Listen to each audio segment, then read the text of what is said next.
حضرت عمر رضی اللہ تعالیٰ عنہ کی اس سے بڑھ کر اور عزت و وقار شان اور کیا ہو سکتی ہے کہ جس طرح حضرت عمر فاروق رضی اللہ تعالیٰ عنہ مصطفیٰ کریم کی نگاہ میں آپ کا مقام تھا، اسی طرح حضرت عمر فاروق رضی اللہ تعالیٰ عنہ کا رب کی بارگاہ میں بھی ایک رتبہ اور مقام اور ایک حیثیت ہے، جس کا اظہار اللہ رب العزت نے قرآن مجید میں بھی فرمایا اور مصطفیٰ کریم علیہ السلام کیا حدیث طیبہ میں بھی ملتا ہے، صحابہ اکرام رضوان اللہ تعالی اجمعین کے اقوال سے بھی ملتا ہے، اور اس سے بڑھ کر حضرت عمر فاروق رضی اللہ تعالیٰ عنہ کے کارنامے عدل، انصاف، مساوات، پھر آپ رضی اللہ تعالیٰ عنہ نے اسلامی معاشرے کو جو ترقی بخشی، جو عروج بخشا، اور آپ رضی اللہ تعالیٰ عنہ کی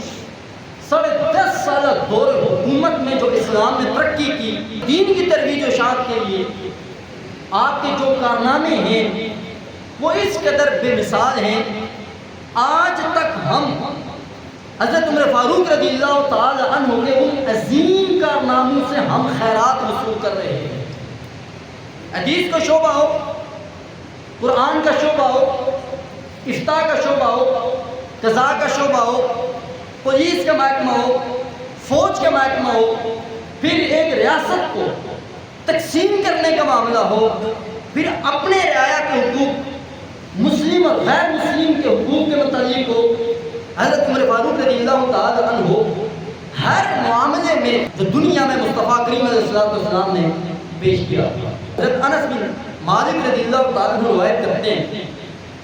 کہ حضرت عمر رضی اللہ تعالیٰ عنہ نے فرمایا کہ وافقت ربی فی ثلاث، اللہ رب العزت نے 3 معاملات میں میری موافقت فرمائی۔ فقلت یا رسول اللہ، میں نے حضور علیہ السلام کی خدمت میں عرض کی، یا رسول اللہ صلی اللہ علیہ وسلم لو اتخذنا من مقام ابراہیم مصلی، کیوں نہیں کہ اگر ہم حضرت مقام ابراہیم کو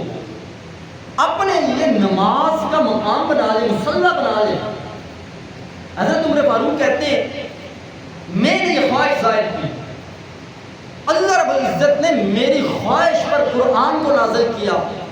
اور اپنے محبوب امام الانبیاء علیہ السلام کے ذریعے سے یہ پیغام امت کو پہنچایا کہ رب نے فرمایا واتخذوا من مقام ابراہیم مصلی، اے محبوب گویا میرا عمر یہ چاہتا ہے کہ مقام ابراہیم کو مصلی بنایا جائے، اب میں عمر کی موافقت میں پوری امت کو حکم دیتا ہوں کہ وہ مقام ابراہیم کو مصلی بنائے۔ سبحان اللہ۔ اللہ رب العزت نے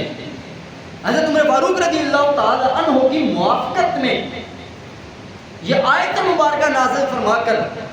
بھی حضرت عمر فاروق رضی اللہ تعالی عنہ کو وہ مقام، وہ مرتبہ دنیا کے سامنے اجاگر فرمایا کہ عمر جس طرح مصطفیٰ کو پیارا ہے، عمر اس طرح کائنات کے رب کو بھی پیارا ہے، اور آج صدیوں بعد بھی عمر مصطفیٰ کریم کے غلاموں کو بھی پیارا ہے، عمر مسلمانوں کو بھی پیارا ہے، کیونکہ جب عمر رضی اللہ تعالیٰ عنہ اسلام لائے تھے نا، اس وقت سب سے زیادہ تکلیف کفار کو ہوئی تھی، مشرکوں کو ہوئی تھی، اسلام کے دشمنوں کو ہوئی تھی، اور ادھر زمین میں میرے نبی کے صحابہ حضرت عمر فاروق کی ایمان لانے کی خوشی منا رہے تھے، آسمان پر رب کے فرشتے بھی عمر فاروق کے اسلام لانے کی خوشیاں منا رہے ہیں۔ تو حضرت عمر فاروق رضی اللہ تعالیٰ عنہ تو ہر دور میں اہل ایمان کے دلوں میں رچے بسے تھے،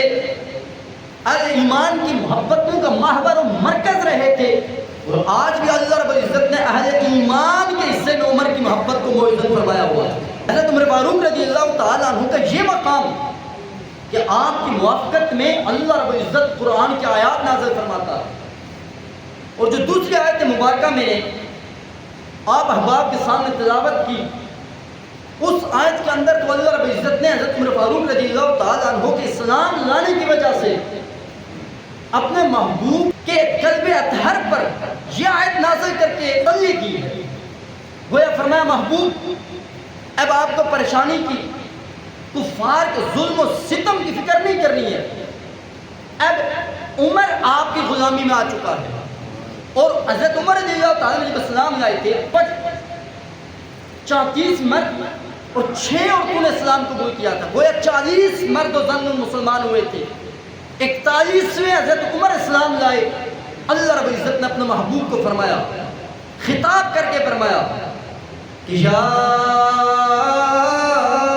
ایھا النبی حسبک اللہ ومن اتبعک من المؤمنین.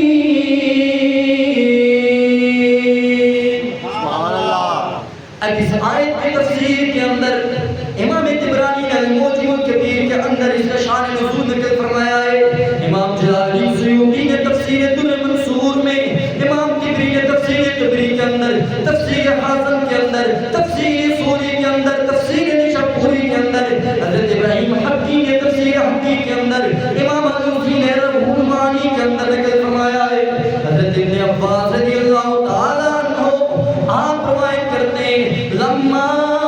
اسلم عمر, اور جب حضرت عمر فاروق رضی اللہ تعالیٰ عنہ آپ اسلام لائے, قال المشركون قد انتصف القوم منا اليوم. مشرک کہنے لگے آج ہم 2 حصوں میں بٹ گئے. ایک عمر کے اسلام لانے کی وجہ سے مشرکین یہ کہنے لگے ہم آدھی قوم رہ گئے ہیں. وانزل اللہ تعالی, ادھر مشرکین کا یہ رونا تھا, ادھر مشرکین کا یہ وبیلا تھا. ایک حضرت عمر کے اسلام لانے کی وجہ سے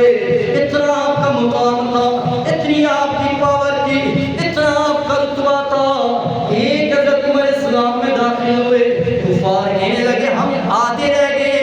اللہ رب العزت نے ادھر اپنے محبوب کو بھی حضرت فاروق اعظم رضی اللہ تعالیٰ عنہ آپ کے اسلام لانے کی وجہ سے ایک مجدہ سنایا ہے, ایک بشارت سنائی ہے, ایک خوشخبری بھی سنائی